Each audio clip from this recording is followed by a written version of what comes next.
Bismillahirrahmanirrahim. Qala ngendika sapa syekhuna syekh kita Kasuyuti kaya Imam Suyuti tabaan krana manut libadil mutaakhirina maring setengahe ulama sing padha akhir kabeh anahu ing satemene kelakuan iku yufa den sepura apa an yasirin saking kedhik urfan ing dalem umume utawa adate min sya'ari najasin saking rambute najis, rambut perkara sing najis utawa hewan sing najis. Min ghairi mughalladin kang liyane najis mughalladha. Pada bagian akhir Imam Suyuti menganut ulama-ulama yang mutaakhirin.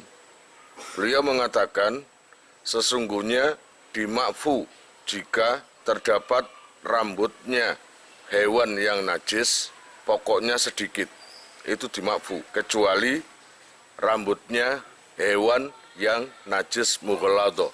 Pokoknya semua hewan kalau kita terkena rambutnya atau membawa rambut cuma sedikit gitu aja, maka itu dimakfu. Kecuali najisnya itu najis yang kelas super, yaitu najis mughalladha. Walaupun sedikit, itu jelas tidak diampuni, tidak disepuro. Kayak seperti rambutnya anjing. Kalau kita atau baju kita terkena sedikit saja dari rambut anjing, maka najis. Kemudian wamin tukhoni najasatin lan saking kukuse najis. Lalu yang dimakfu lagi adalah asapnya najis. Kalau seumpamanya kita ini membakar sesuatu yang haram, sesuatu yang najis, lalu pembakaran itu menimbulkan asap dan asapnya itu terkena ke tubuh kita atau baju, maka itu dimakfu. Walaupun ini membakar apa sing najis iku. Ya pokoknya anjing atau babi atau apalah kita bakar dan kita nggak nyentuh, juga nggak makan, cuma terkena asapnya gitu aja. Engko nggak apa-apa. Lah ini kalau nggak diampuni, susah kok no pinggir dalan ono sate babi atau sate kambing, semuanya najis semua. Gitu, makanya dimakfu kalau asapnya saja. Wama lan dimakfu saking barang ala rejli dzubabin ing atase sikile laler. Wa in ru'iyah lan senajan to den tingali apa semah. Lalu yang diampuni lagi adalah jika ada lalat yang hinggap ke tubuh kita. Padahal lalat itu biasanya hinggap ke tempat-tempat kotor. Walaupun lalatnya itu tadi terlihat dengan mata yang agak spesial ya, agak tajam. Terlihat ada kotoran di lalat, kaki lalat itu tadi. Itu dimakfu. No gak dimakfu, waduh, susah. Wama lan perkara alaman fadhi ghairi adamiyin ing atase dalan teruse liyane anak Adam alias selit. Mimma saking perkara kharaja kang metu apa sima minhu saking manfazi ghairi adami. Lalu diampuni lagi, disepuro, dimakfu najis yang terdapat di jalan belakangnya selain anak Adam. Katakanlah kucing atau hewan apapun lah. Ternyata di selitnya, apa jenenge? Di anusnya keluar najis. Ada cairan najis atau keluar najis dan terkena kamu. Lah itu dimakfu. Ini hewan yang ghairu adami, hewan yang memang selain manusia, itu dimakfu jika terkena kalian. Kemudian wazar kitairin lan dimakfu lagi kotorani manuk, ya, kotoran burung yang ada di sekitar kita itu dimakfu, diampuni najisnya. Kemudian wama lan perkara ala famihi ing atase cangkeme toir. Dan di mulutnya burung itu kotor atau yang dianggap najis. Lalu hinggap ke tubuh kamu atau kamu megang burung itu, kon dicucuk apa dipatuk di sekitar tubuhmu. Otomatis kan terkena kotoran-kotoran itu, najis itu dimakfu. Kemudian warausima lan tletonge hewan. Nasuhu kang utawi cukule mah iku minal ma'i saking banyu. Salah satu yang dimakfu lagi adalah tletonge hewan, yang hewan itu muncul dan hidupnya di air. Contoh, lintah yang memang hidupnya di air. Gitu loh. Otomatis tletonge waktu nesing, ya nang banyu iku, ya jelas suci. Terus langsung kesiram banyu iku mang, sekali cewek tuh mon ono lintah pamit nang kon cewek. Sak tau tuh mon, ya enggak. Wis bersih dhewe wisan. Au baina au roki sajarin narojili utawa ing dalem antarane pira-pira godhonge wit klapa.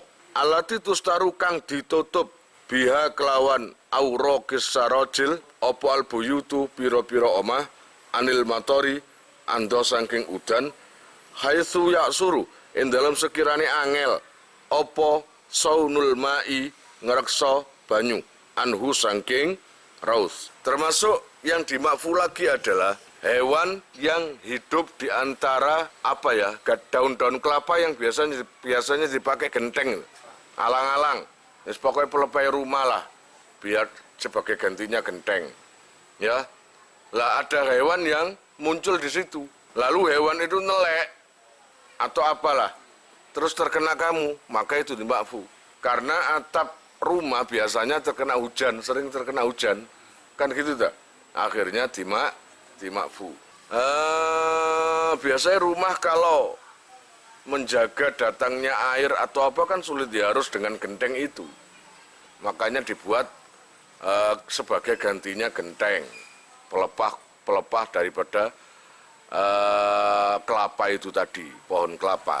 Kala ngendika sapa jam'un kelompok ulama wa kadzalan iku koyok mungkono-mungkono yukfa di sepuro ma utai perkara tulkihi kang nibake ing mah apa alfiranu pira-pira tikus minarausi saking tletong fi khiyadil akhliyati ing dalem jedingan pira-pira jamban idza amma ari kalene rata apa al ibtila ucuba bihi kelawan mah. Termasuk yang dimakfu lagi adalah jika ada tikus nelek atau neletong di jeding atau di WC, yang mana saking akeh, jadi kita menghindari sangat sulit, saking banyaknya di situ.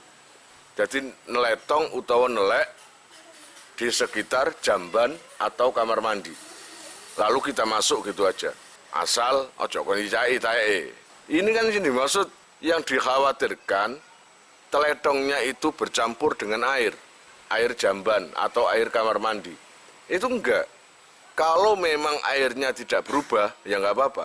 Katakanlah teletongnya banyak, tapi yang namanya kamar mandi, airnya itu tetap bening dan enggak berubah. Maka enggak ada sesuatu yang dikhawatirkan.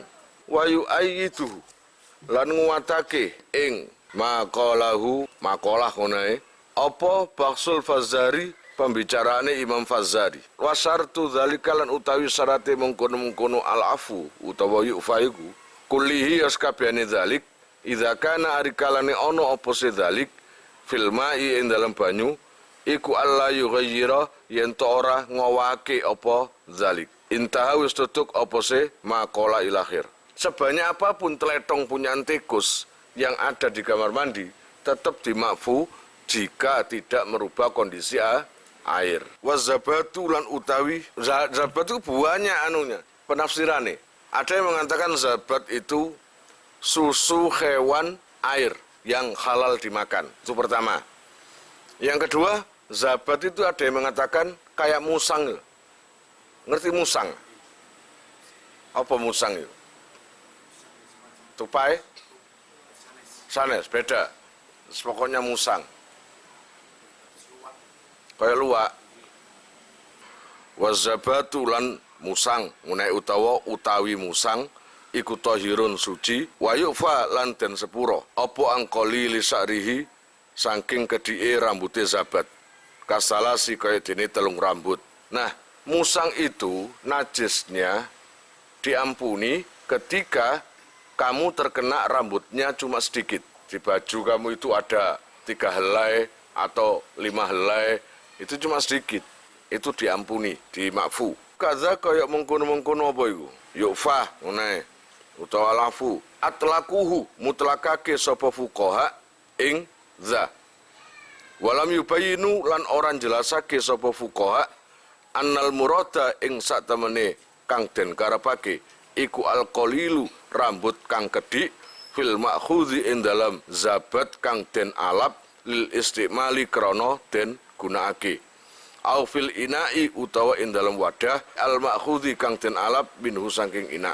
Adapun sedikitnya rambut dari zabat tadi gak dijelaskan kayak apanya gitu. Kala ngendika sapa Syekhuna Syekh kita waladzi lan utai perkara yatajihu kang ke wajah iku al awalu kang pertama ingkana lamun ono apa zabat iku jamidan atos. Jadi apapun itu jika ibaratnya barang atos kok terkena najis itu diampuni dosanya.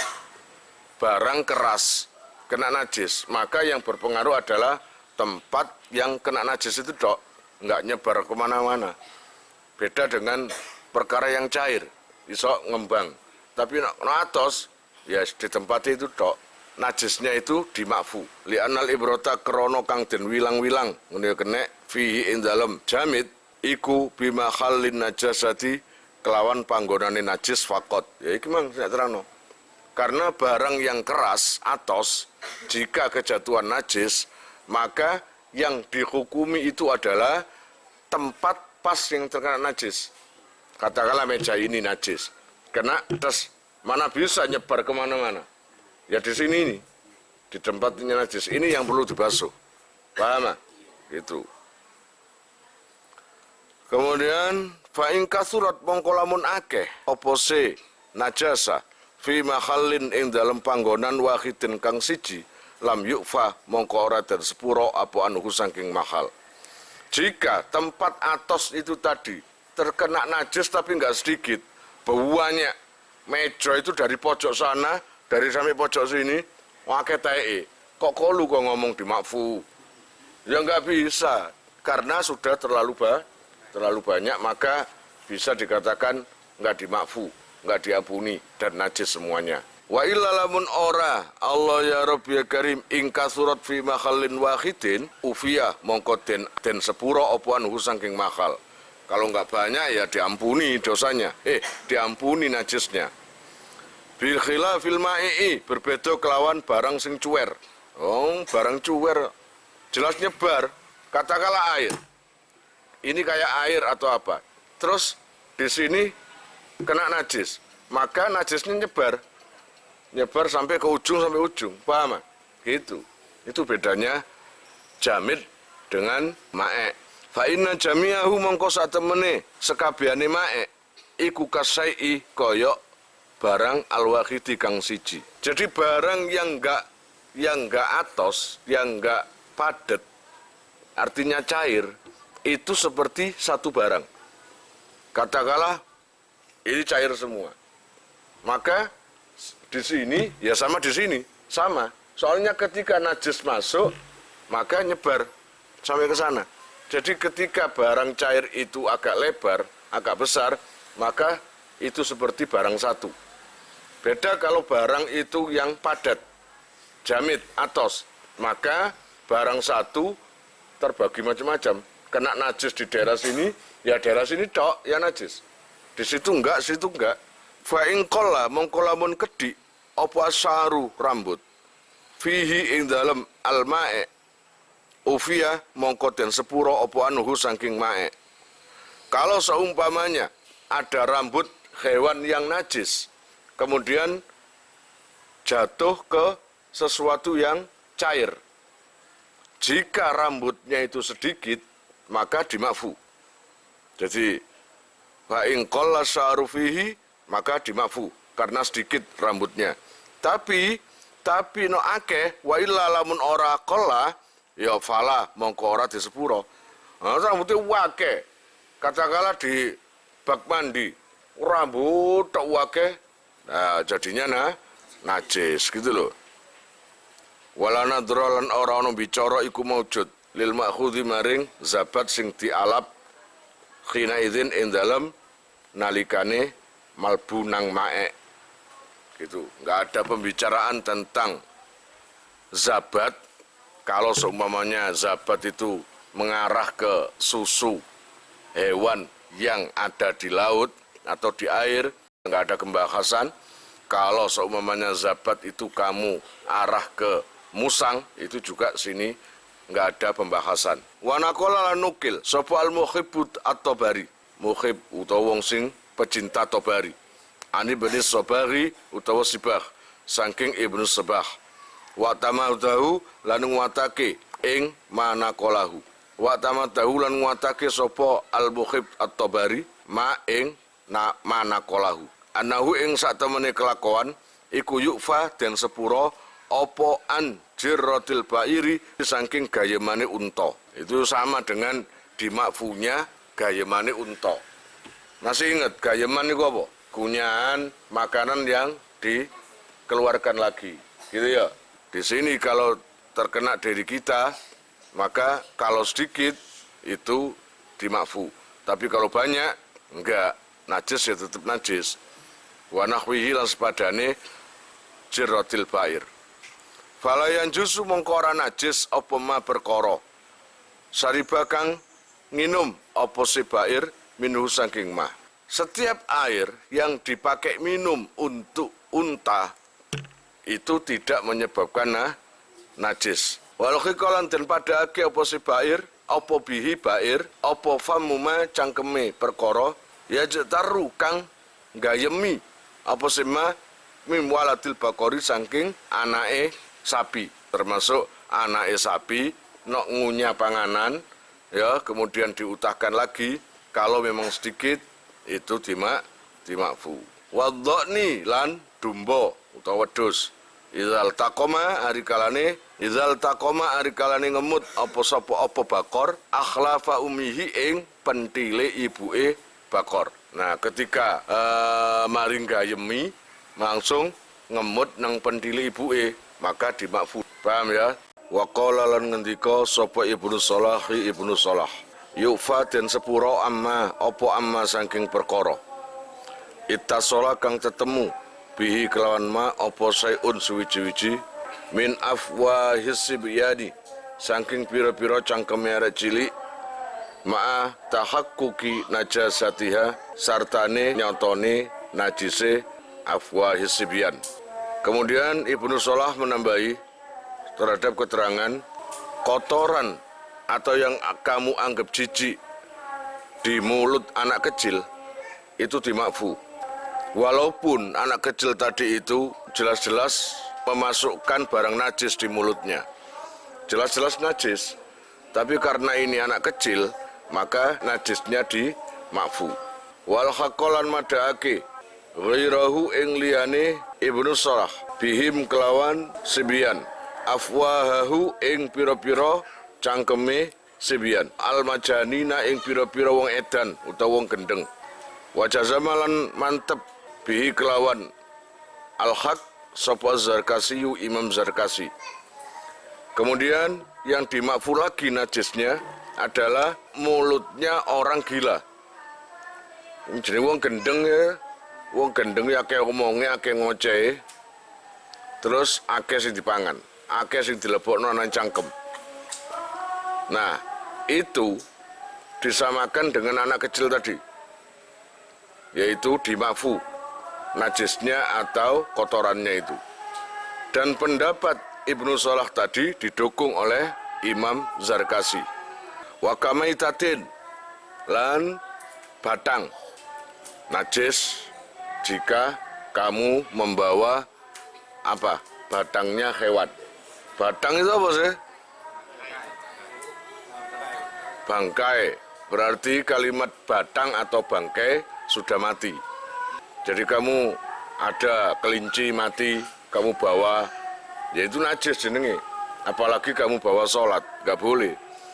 Walaupun hewan itu kecil, walau nahwi dzubabin, lan senajan anane maitah iku badange laler. Mimma bayane saking hewan la nafsa kang ora ana getih iku maujud lahu maring ma apa sailatun kang mili khilafan khalil nulayani lil qafali maring Imam Qafal waman lan wong tabiahu kang anut sapa seman ing Imam Qafal fi qaulihi ing dalam daune Imam Qafal bitoharatihi kelawan sucine mah li adami dami krana ora anane getih al mutaafini kang basinake kamalikin kaya Imam Malik wa Abi Hanifata lan Abi Hanifah. Dari sebagian ulama juga mengatakan batang walaupun dari hewan kecil berupa lalat, kamu sholat bawa satu lalat mati, maka sholat kamu nggak sah. Karena apa? Membawa batang hewan yang najis.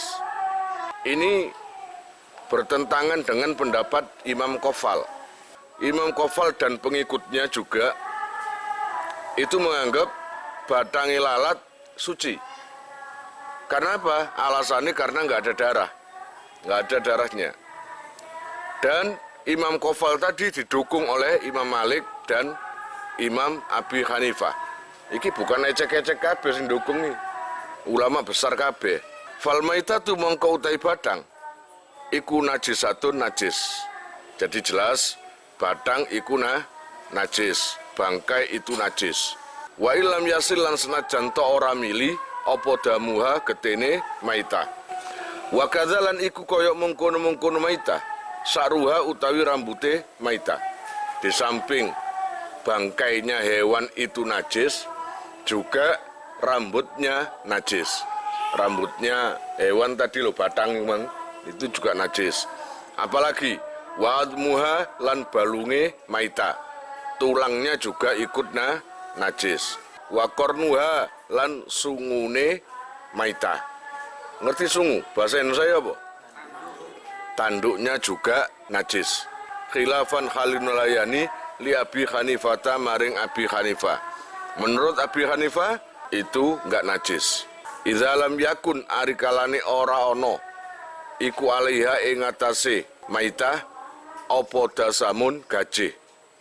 Nah, baik rambut, tulang dan apanya itu batang, bangkai itu najis jika hewan itu di dalamnya terdapat ada gaji. Ngerti gaji? Lemak gitu loh, ada lemaknya. Kalau hewan itu cungkris kuru nggak ada gaji ini, maka lain lagi hukumnya. Kalau ini dipastikan najis jika bangkai tadi terdapat gajih atau lemak. Waftalan awe fatwa sopal hafidhu Ibnu Hajar al Asqalani bisih hati sholat kelawan saya sholat idha hamala ari kalaning gowo sopal musalli wong sing sholat maitata zubabin ing badange laler. Maka menurut Al-Hafidh Ibnu Hajar Al-Asqalani itu walaupun yang namanya laler atau lalat tadi saya katakan najis, batangil najis, tapi jika sholat kamu kedapatan satu lalat ada di kantongmu, terbawa oleh kamu, maka tetap sholatnya sah. Itu ada syaratnya. Ingkana lamun ono sopo musalli iku fi mahallin ing dalam panggonan yasuku kang abot opo al ikhtirazu ngrekso anhu saking zubab. Syaratnya adalah jika di musola atau di tempat sholat kalian itu banyak lalat yang sulit dihindari. Kan kebanyakan ada kayak musim banyak laron. Nah itu kan sulit menghindari. Ini saking banyaknya lalat sampai kita susah untuk menghindari. Dihindari kayak apapun, kadang-kadang lalat itu mencelok dewe, sulit untuk menghindari. Maka kalau seperti itu kondisinya sah sholatnya. Tapi kalau sengaja kamu bawa batang lalat tadi, lalu kamu kantongi, lalu kamu sholat, jelas gak sah sholatnya. Lalu dibasarin saliyane menungso, batang apapun itu najis kecuali batangnya menungso. Masa nokon mati terus najis, terus orang nggak bisa menyentuh karena najis, nggak bisa. Karena Allah sudah dawuh di Al-Quran, kan Al-Quran saya memuliakan anak Adam.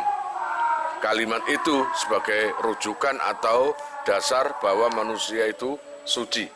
Wasamakin lan ikan, iwak Wasamakin lan iwak wajarodin lan lawang.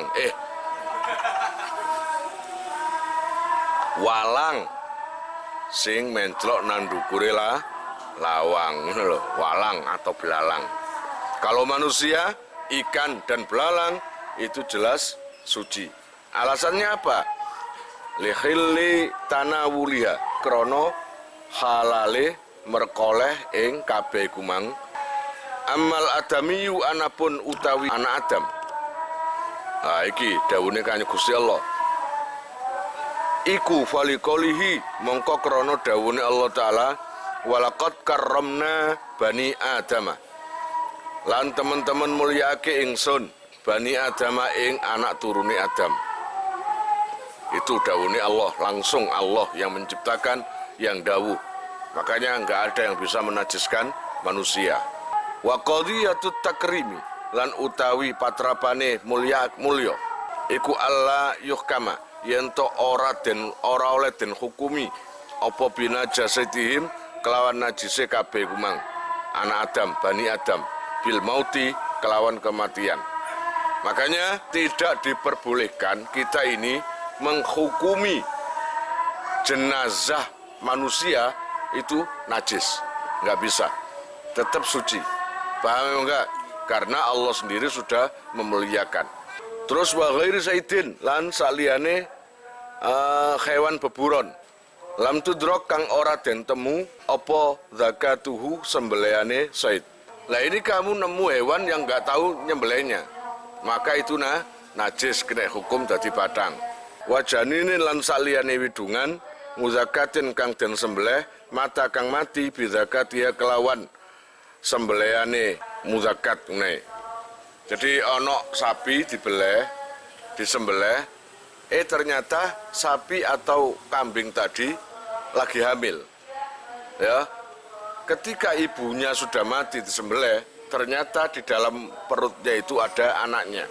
Ada widungan, kandungan anaknya dan ikut mati karena ibunya disembelih. Maka itu suci. Wa yakhillu lan halal apa aklu dimakulin mangan uler buah kang kena dipangan utawa hewan kang kena dipangan mahu sartane makul.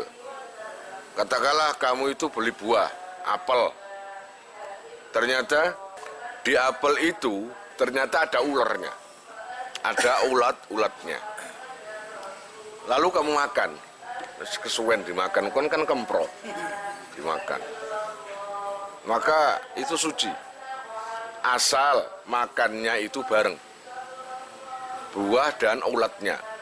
Beda kalau ini kamu makan ulat, kamu taruh dulu, ulatnya taruh dimakan buahnya, kemudian sebagai pencuci mulut ulatnya dimakan. Nah ini najis dengan catatan dipangan dua-duanya. Jadi kamu niatnya jadi mangan buah. Ada ulama yang mengatakan mungkin ia sulit membedakan antara buah apel dan ulatnya. Katakanlah ulatnya warnanya hampir sama ambil buah, kluget gak sadar deh, gak kelihatan, lalu kemakan, baru tahu loh kemakan muta kon, wajar, iku no aku muta, no mukhlis lop taman dole liane,